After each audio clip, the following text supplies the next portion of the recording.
My name is Ty Hoban. I'm a senior account executive here at Airiam, and I'm here today to talk to you about high availability. So first of all, we get asked this all the time. What is high availability?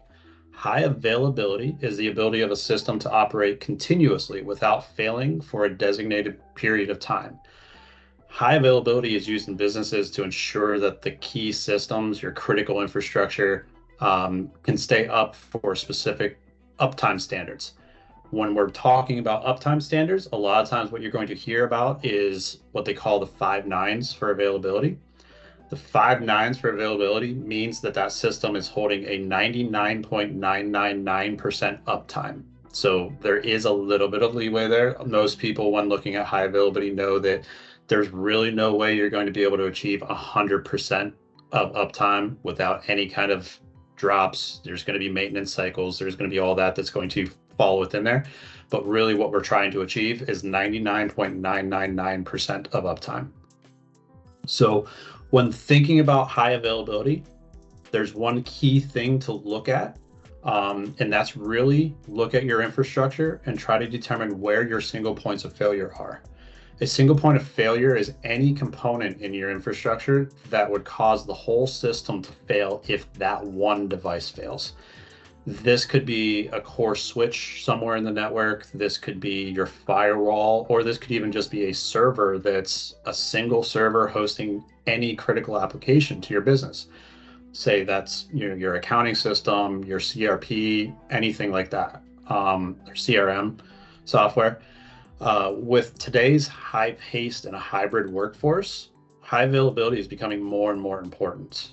When a system is down, anything can suffer from productivity as far as, if you're a manufacturing place, your manufacturing line could suffer. It could cause delays. Your shipping could suffer and be delayed.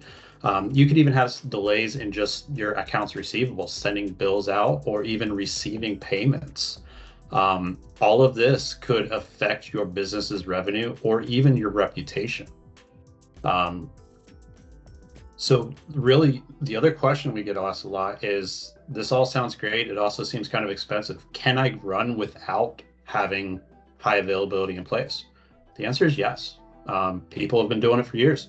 People are going to continue to do it for years. But if you're going to go that route, you still need to take a look at it and see if your company can survive for that time frame. If it's, a couple hours, a day, a week, if something goes down, because we're also seeing delays in being able to procure hardware. Switches, firewalls, servers, there's still long lead times that we're seeing in the industry. So if something goes down and you don't even have a spare in place to just put it in, whether it's an active failover system for high availability or a device sitting there you can swap out, you might have a period of time, days or weeks, that you cannot replace that device to get it back up and running.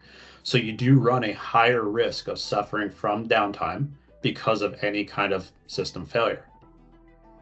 So in the end, some people view it as an insurance against lost productivity and revenue. The initial investment can be expensive depending on how big your environment is, how it's set up, and what your needs are for your infrastructure and your business.